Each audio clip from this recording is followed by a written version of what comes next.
March 9, 1945, 11:47 p.m., 6,000 feet above Tokyo's Shitamachi district. Captain Robert Morgan leans forward in the cockpit of his B-29 Superfortress, watching the Pathfinder aircraft ahead drop their loads, cylinders tumbling end over end, igniting mid-fall, painting a burning X across the darkness below. The city spreads beneath him like a circuit board of lights, unaware. His bombardier's voice crackles through the intercom. Bomb bay doors open. 30 seconds. Morgan can feel the aircraft lighten as the first clusters release.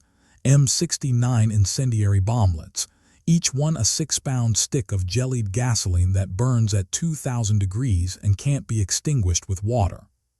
Behind him, 333 more B-29s are stacked in the night sky, each one stripped of defensive guns to carry maximum payload, each one loaded with napalm instead of high explosives. They've come in low, dangerously low, because Curtis LeMay decided that killing a city required a different kind of courage. What happens in the next 6 hours will rewrite the rules of warfare, prove that a single night can break a nation's will, and create a firestorm so absolute that survivors will later say the air itself became fire. This is the story of the night Tokyo burned, and why Japan never recovered. 3 weeks earlier, Major General Curtis LeMay sat in his office on Guam, staring at reconnaissance photographs of Tokyo and doing math that made his staff nervous. The numbers were brutal and simple. The B-29 strategic bombing campaign against Japan, running since November 1944, wasn't working. High-altitude precision bombing, the doctrine that had worked over Germany, was failing spectacularly over Japan. At 25,000 feet, the jet stream winds over Japan were so violent they scattered bomb patterns across entire neighborhoods. Cloud cover obscured targets 70% of the time. The vaunted Norden bomb site, capable of putting a bomb in a pickle barrel from 20,000 feet in clear weather, was useless when you couldn't see the ground and winds pushed your aircraft sideways at 200 miles per hour. Worse, the results were embarrassingly weak. Months of raids had destroyed less than 10% of Japan's industrial capacity. B-29s were returning with bomb loads still aboard because bombardiers couldn't identify targets through clouds. Crews were being lost to flak, to mechanical failures in the thin cold air, to Japanese fighters, without commensurate damage to the enemy. LeMay's predecessor had been quietly reassigned. The message was clear: produce results or join him. LeMay was 38 years old, a cigar-chewing tactician who'd earned his reputation over Germany by perfecting tight bomber formations and aggressive tactics. But Japan wasn't Germany. German cities were stone and concrete. Incendiaries were supplementary weapons. Japanese cities were wood and paper. 70–80% of structures in Tokyo's dense residential wards were wooden. And Japan's war production wasn't concentrated in massive Krupp-style factories that could be precision-bombed. It was dispersed across thousands of small workshops embedded in residential neighborhoods, where families lived above the rooms where they manufactured aircraft parts, optical equipment, and small arms components. The solution, LeMay realized, wasn't precision. It was area saturation, not with high explosives designed to destroy factories through blast effect, but with incendiaries designed to burn the factories, the workshops, the houses, and everything connecting them. A firestorm that would consume entire districts, killing industrial capacity by killing the neighborhoods that housed it. It was a shift from strategic bombing to something closer to medieval siege warfare, destroying the city to destroy its ability to make war. But implementing this required tactical changes that violated every doctrine the Army Air Forces had developed. High-altitude bombing from 25,000 plus feet. No, come in at 5,700 feet, below the worst jet stream winds and cloud layers, where bombardiers could see targets and incendiaries would fall in tighter patterns. Heavy defensive armament to fight off Japanese interceptors. No, strip out most of the .50 caliber guns, remove armor plating, shed every pound of weight to maximize bomb load. Daylight raids for accuracy. No, night attacks, when Japanese fighters would have trouble finding individual bombers in the darkness, and when fires would spread unchecked for hours before dawn rescue efforts could begin. LeMay's staff thought he was insane. Sending B-29s in low meant exposing them to the full fury of Japanese flak batteries. Stripping guns meant they'd be defenseless if night fighters found them. The plan violated every lesson learned in the European theater, where high altitude and heavy armament were considered essential for bomber survival. But LeMay had studied the intelligence reports. Japanese radar was primitive compared to German systems. Night fighter forces were limited, and flak concentrations were designed for high-altitude defense. Come in low and fast at night, he argued, and the confusion would protect the bombers better than altitude and guns. On March 6th, LeMay issued the orders for Operation Meetinghouse. Target: Tokyo's Shitamachi district, the low-lying eastern wards along the Sumida River where population density exceeded 100,000 people per square mile and wooden houses packed together with streets barely wide enough for a cart. Weapon load: M69 incendiary clusters, each cluster containing 38 hexagonal bomblets filled with napalm gel. Altitude: 5,700 feet. Time: night. Expected losses: potentially catastrophic. LeMay privately estimated they might lose 7,100 aircraft, roughly a third of the attacking force. He didn't tell his crews about that estimate. What he told them was simpler. You're going to deliver the most devastating air attack of this war. Fly straight, stay on course, and burn Tokyo to the ground. It was the kind of order that sounds dramatic in movies and terrifying when you're climbing into a bomber knowing you'll be flying through flak with most of your defensive guns removed. But the crews of the 73rd, 313th, and 314th Bombardment Wings strapped in anyway, because that's what you did when Curtis LeMay gave an order. They didn't know they were about to change warfare itself. March 9th, 11:30 p.m. The Pathfinder B-29s, 12 aircraft specially equipped with the best radar operators and most experienced bombardiers, reached Tokyo first, approaching from different vectors to confuse defenders. Their job is simple but critical: mark the aiming point with incendiaries in a precise pattern that the main force can see and bomb around. They're drawing a burning X across the Shitamachi district, creating a visual reference point that will guide 322 following bombers to their release points. Captain James Lash, piloting the lead Pathfinder, watches Tokyo spread beneath him through broken clouds, a vast darkness punctuated by scattered lights, most of the city observing blackout discipline. Japanese searchlights sweep the sky in graceful arcs, probing for intruders. Flak begins bursting around his aircraft, black puffs of smoke that bloom and dissipate in seconds, each one a 75-88 Michel time to explode at altitude. But the altitude is wrong for the Japanese gunners. They're calibrated for B-29s at 25,000 plus feet, the standard bombing altitude. Lash is at 6,800 feet, below most of the pre-positioned flak patterns. "Bomb bay doors opening," his bombardier calls. The aircraft shudders slightly as the bay doors retract, increasing drag. Lash compensates, adjusting throttles to maintain speed. Below, he can see the Sumida River, a dark ribbon cutting through the city's glow. The aiming point is just west of the river in the heart of the densest residential and light industrial district. His bombardier counts down, 10 seconds, 5, bombs away. First clusters tumble free, breaking apart at altitude, scattering 38 individual M69 bomblets across a wide pattern. They hit rooftops, streets, alleys, and ignite. Each bomblet burns white-hot, spewing jellied gasoline that splashes on contact and adheres to wood, fabric, and human skin. Within seconds, dozens of fires bloom across a 3-block area. The other Pathfinders release their loads in sequence, walking their fires across the district in a deliberate X pattern. From altitude, it looks almost beautiful, geometric and precise, like someone lighting candles in a deliberate design. On the ground, it looks like the end of the world. Residents of Shitamachi, working-class families, small shop owners, factory workers, had endured air raid alerts before. They'd practiced bucket brigades and fire break procedures. They'd reinforced their homes as best they could with what little fireproofing material was available in wartime Japan, but nothing prepared them for what was falling from the sky now. The M69 wasn't designed to destroy buildings through blast. It was designed to set them ablaze and keep burning no matter what you threw on it. Water made it worse, spreading the jellied gasoline.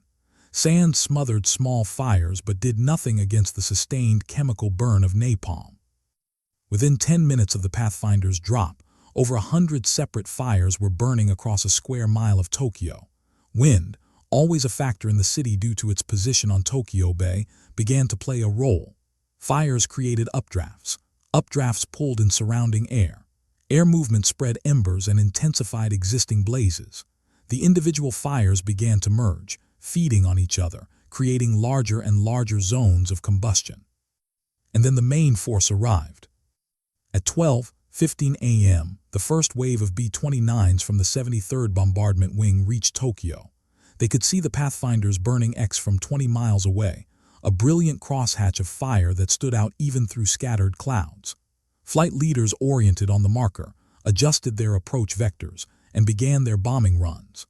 Unlike the surgical precision attempts of previous raids, this attack was designed for saturation. Bombardiers weren't aiming for specific factories or rail yards. They were aiming for grid coordinates within the target zone, releasing their loads in patterns designed to overlap and create maximum fire coverage. The B-29s came in waves, spaced 3 to 5 minutes apart, each wave adding thousands more incendiary bomblets to the inferno below. Crews reported that by the second wave, around 12:45 a.m., the smoke rising from Tokyo was so thick it obscured the aiming point. Bombardiers were releasing based on radar returns and estimated coordinates, trusting that anything they dropped into the smoke column would hit something flammable. They weren't wrong. By 1:00 a.m., the fires had merged into a single massive conflagration covering roughly 4 square miles. The firestorm had begun. Japanese air defenses, caught completely off guard by the low-altitude night attack, struggled to respond effectively. Searchlight operators swept the sky frantically, but had trouble holding individual aircraft in their beams long enough for anti-aircraft batteries to track and fire. The few Nakajima J-1N, Gecko, night fighters that scrambled found themselves flying into smoke columns that reached 10,000 feet, with visibility so degraded they couldn't distinguish bombers from shadows. Some fighter pilots reported seeing B-29s silhouetted against the fires below. But by the time they maneuvered for attack runs, the bombers had already dropped their loads and were accelerating away into darkness. The bombing continued for 6 hours, wave after wave. By 3:00 a.m., crews in later waves reported they could smell smoke inside their aircraft at 7,000 feet, an acrid chemical stench mixed with burning wood and something worse that veterans recognized but didn't speak about over the intercom. The fires below had become so intense they were creating their own weather system. A self-sustaining firestorm with winds exceeding 60 miles per hour at ground level, temperatures approaching 1,800 degrees Fahrenheit, and thermal updrafts so powerful they created turbulence that bounced B-29s around like toys.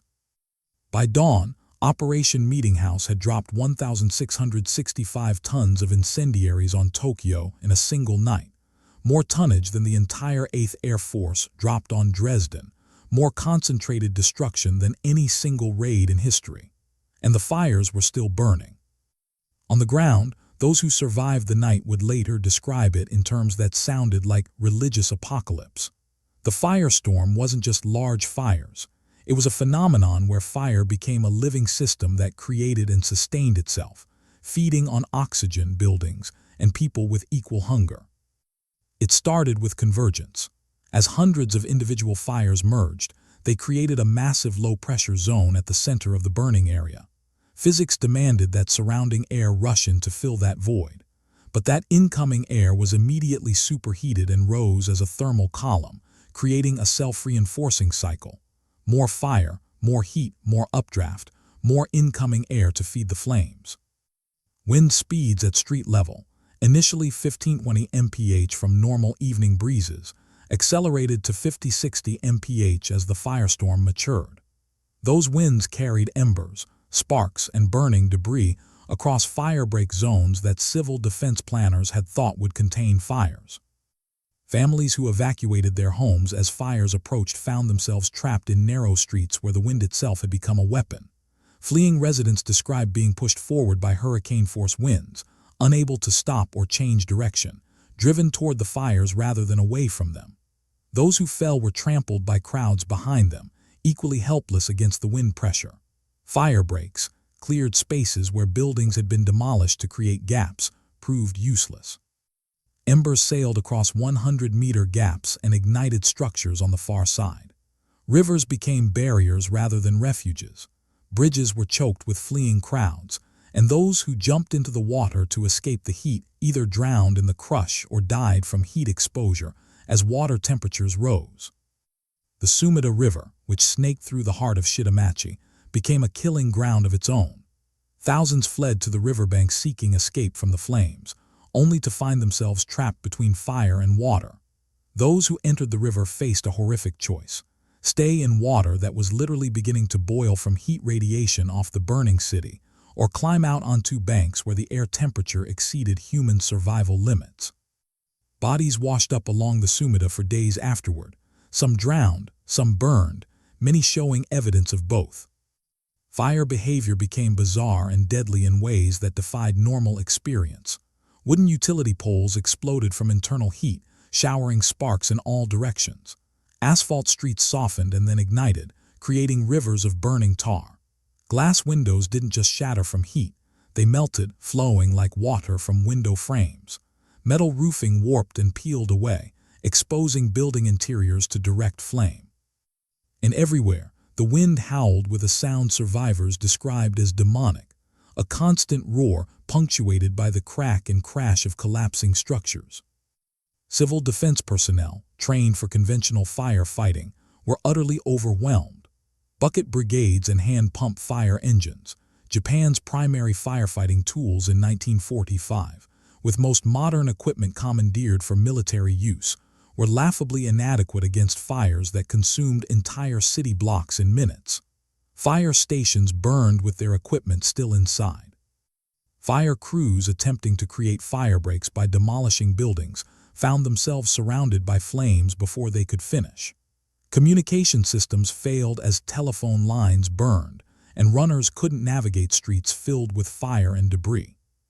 The Imperial Japanese Army, responsible for civil defense coordination in Tokyo, mobilized what forces it could.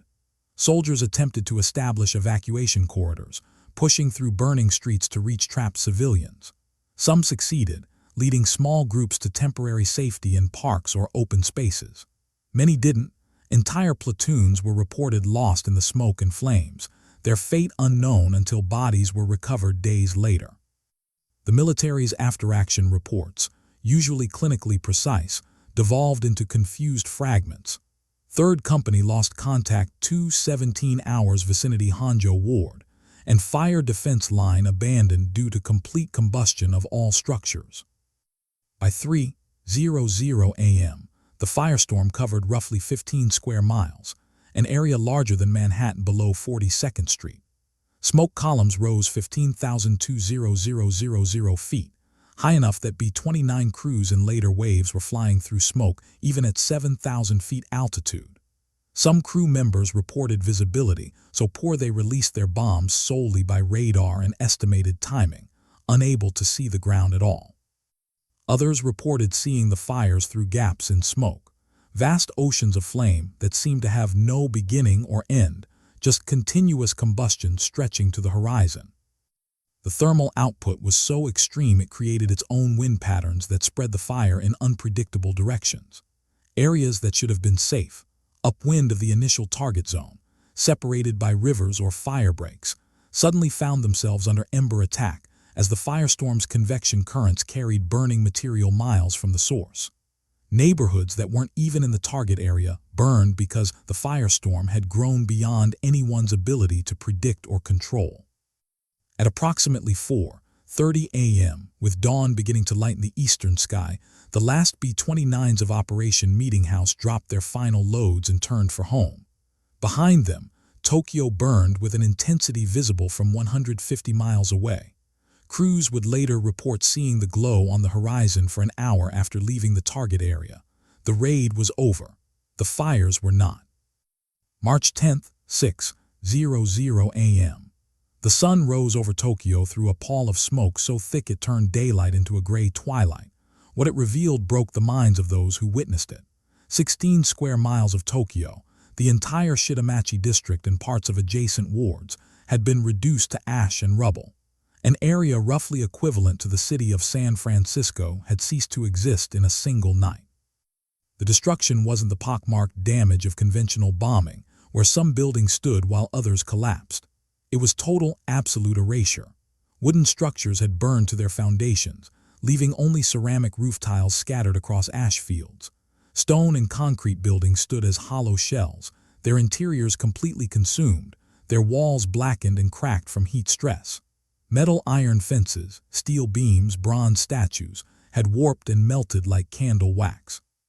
The landscape looked less like a city that had been bombed and more like a city that had been deleted, leaving only a charred footprint where neighborhoods once stood. Bodies were everywhere, in streets, in rivers, in parks, in the ruins of buildings. The heat had been so intense that many bodies were burned beyond recognition, charred shapes that might have been human but were now just carbon outlines on pavement. Others had died from asphyxiation before the flames reached them, overcome by carbon monoxide and smoke in a firestorm that consumed oxygen faster than human lungs could extract it from the air. Entire families were found huddled together in what had been their homes, still in the positions they'd adopted while waiting for the fire to pass, a wait that ended in suffocation. The Sumida River was choked with bodies, thousands of them floating face down in water that was still warm to the touch 12 hours after the raid ended. Some had drowned trying to escape the flames.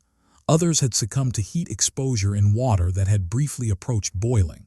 Still others had been trampled on bridges and swept away by panicked crowds. Recovery teams, hastily organized from surviving military units and civil defense personnel, worked in shifts to pull bodies from the river. Grim, silent work that continued for days. The official death toll would eventually be estimated at 100,000 people killed in a single night, more than either atomic bomb would kill initially, more than the firebombing of Dresden or Hamburg, more than any single day of combat in the European theater. Some historians argue the true number was higher, perhaps 120,000 or more, because record-keeping collapsed in the chaos and many families were entirely annihilated with no one left to report them missing. An additional million people, roughly one-third of Tokyo's pre-raid population, were rendered homeless, their neighborhoods simply gone. Industrial damage was comprehensive but difficult to quantify because the industrial targets were so dispersed. 22 industrial zones were completely destroyed. Over 260,000 buildings burned, not damaged, burned, leaving nothing but foundations. Small workshops that produced aircraft components, optical equipment, small arms parts, and hundreds of other war materials ceased to exist along with the neighborhoods that housed them. Japan's war production dropped by an estimated 18% in March 1945, not because factories were bombed, but because the workers and workshops were incinerated. The psychological impact was, if anything, more devastating than the physical destruction. Tokyo had been raided before, multiple times since November 1944. Citizens had learned to endure air raids with a grim fatalism, retreating to shelters, emerging to fight fires, rebuilding what was damaged. But this was different. This wasn't damage that could be repaired or neighborhoods that could be rebuilt. This was annihilation on a scale that made survival feel random and defense feel meaningless. If the Americans could do this once, they could do it again, and there was no defense that would stop it. Japanese military leadership, receiving reports from Tokyo throughout the morning, struggled to comprehend what had happened. Initial estimates from the Army's Eastern Defense Command reported significant fire damage to eastern wards, bureaucratic understatement that was revised hour by hour as the scope became clear. By noon, the reports had escalated to catastrophic losses and target area completely destroyed. By evening, they devolved into near panic, civil defense capabilities exhausted, fire fighting impossible, request immediate reinforcement all categories. But there were no reinforcements. Japan in March 1945 was already stretched beyond its capacity, armies fighting in China, garrisons throughout the Pacific being ground down by American advances, cities throughout the home islands subjected to increasingly frequent air raids. Tokyo's disaster was just the largest. It wasn't unique. And everyone with access to strategic intelligence knew what the survivors on the ground were just beginning to understand. If the Americans could do this to Tokyo, they could do it to Osaka, Nagoya, Yokohama, Kobe, to every major city in Japan. LeMay's gamble had worked beyond his most optimistic projections. He'd sent 334 B-29s against Tokyo. 14 were lost, a 4.2% loss rate, far below the catastrophic losses he'd privately feared. The low-altitude night attack had worked. Japanese defenses had been caught flat-footed, unable to respond effectively to a tactic they hadn't anticipated. And the incendiary campaign had proven that Japan's wooden cities were uniquely vulnerable to a type of warfare they couldn't defend against. Within a week, LeMay ordered follow-up raids on Nagoya, Osaka, and Kobe using the same tactics. Within a month, every major Japanese city was burning. By August, when atomic bombs fell on Hiroshima and Nagasaki, strategic firebombing had already destroyed 64 Japanese cities and killed an estimated 300,500 people. The atomic bombs were spectacular and terrible, but in terms of pure destructive effect, Operation Meetinghouse and the campaign it launched had already broken Japan's ability to wage industrial warfare. The firebombing of Tokyo marked a turning point not just in the Pacific War, but in the nature of warfare itself. It demonstrated that modern industrial technology, aircraft, incendiaries, navigation systems, had evolved to the point where civilian populations could be targeted and destroyed on a scale previously unimaginable.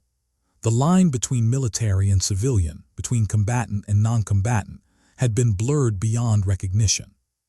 Curtis LeMay never apologized for the raid. In post-war interviews, he was characteristically blunt. "I suppose if I had lost the war, I would have been tried as a war criminal. Fortunately, we were on the winning side." He understood the moral weight of what he'd ordered, but he also understood the strategic calculus. Every city burned, every factory destroyed, every worker killed was one less resource Japan could use to prolong the war. In the brutal arithmetic of total war, Operation Meetinghouse shortened the conflict and ultimately saved lives. American lives certainly, and possibly Japanese lives too, by making invasion unnecessary. Japanese survivors carried the memory of that night for the rest of their lives. In the decades after the war, interviews with survivors revealed trauma that never fully healed. They described a world where fire moved like a living thing, where human beings burned like candles, where the smell of death hung over the city for weeks. Many refused to discuss it at all, the memory too overwhelming, the loss too total. Those who did speak often did so in fragments, as if the wholeness of the experience was too large to convey. The raid also exposed uncomfortable truths about the nature of strategic bombing. The precision bombing doctrine that the U.S. Army Air Forces had championed, the idea that you could win wars by destroying specific industrial targets while minimizing civilian casualties, had proven unworkable against Japan. Geography, weather, and the dispersed nature of Japanese war production made precision impossible. So the doctrine changed. If you can't target factories specifically, target the cities that contain them. If you can't distinguish between war workers and civilians, treat entire urban populations as legitimate targets. It was a logic that led directly to the atomic bombs 4 months later, weapons that made no pretense of distinguishing military from civilian targets. The B-29 crews who flew Operation Meetinghouse returned to their bases in the Marianas as the sun rose, many of them shaken by what they'd witnessed. Some reported that the smell of burning Tokyo had infiltrated their aircraft through ventilation systems, a sickly sweet odor they couldn't identify, but that haunted them afterward. Others described seeing people on the ground, tiny figures running through streets of fire, visible for just seconds through gaps in smoke. Most tried not to think about it, burying the memory under the operational necessity of the mission. This was war, these were orders, the alternative was invasion and millions more dead. Historians continue to debate the morality and necessity of the Tokyo firebombing. Some argue it was a war crime, indistinguishable from the terror bombing campaigns Germany conducted against Britain and the Soviet Union. Others contend it was a legitimate if terrible military action, targeting Japan's dispersed war production in the only way technology and geography allowed. What's not debatable is the result. The raid worked. The campaign it launched broke Japan's industrial capacity, and the psychological impact of knowing that any city could be erased in a single night contributed significantly to Japan's decision to surrender after Hiroshima and Nagasaki. The mechanics of the raid, low-altitude night attacks with incendiaries against urban targets, became standard U.S. doctrine for the remainder of the Pacific War. In the 5 months between Operation Meetinghouse and Japan's surrender, LeMay's bombers burned 64 more cities using the same tactics. By August 1945, Japan's urban infrastructure had been so thoroughly destroyed that the Air Force was running out of targets worth hitting. When the atomic bombs fell, they were devastating, but they were also, in a sense, redundant. Japan had already been burned to submission. The atomic bombs just made it impossible to ignore. The B-29 Superfortress, designed as a high-altitude precision bomber, had instead become the delivery system for the most destructive conventional air campaign in history. Its range, payload capacity, and reliability made it the perfect weapon for a campaign of urban destruction. The aircraft that crews had nicknamed the very expensive plaything, early in the war proved its worth in the worst way possible, by demonstrating that strategic air power could, quite literally, erase cities from existence. In Tokyo, the scars remained visible for decades. The Shitamachi district was eventually rebuilt, but slowly, with planning and resources that took years to materialize. Some areas were left as parks and memorials, open spaces where neighborhoods once stood. The Sumida River was dredged multiple times in the years after the war, each time recovering more bodies that had been buried in silt. As late as the 1960s, construction projects in eastern Tokyo occasionally uncovered mass graves and unidentified remains from the firebombing.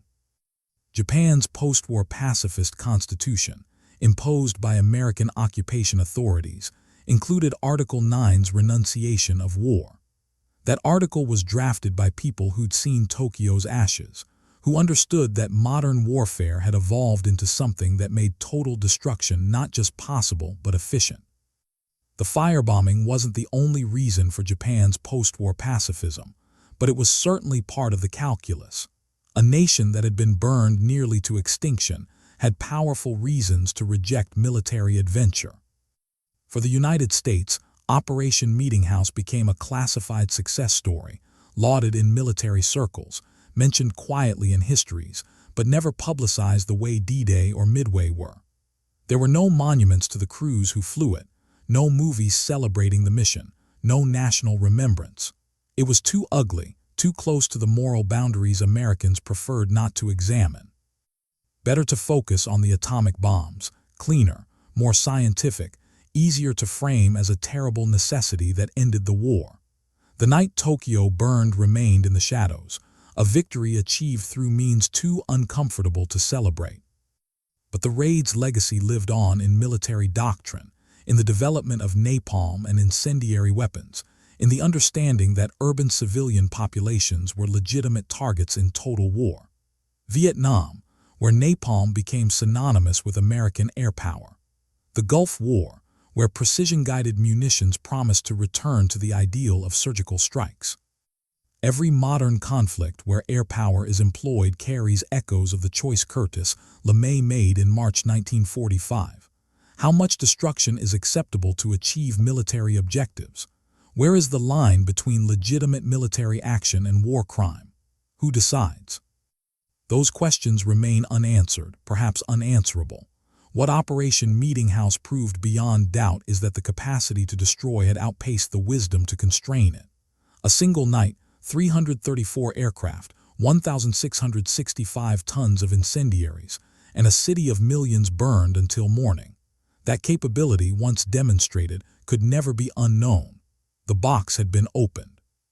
Fire had proven itself the ultimate weapon, faster than bullets, cheaper than bombs, and absolutely unstoppable once unleashed at scale.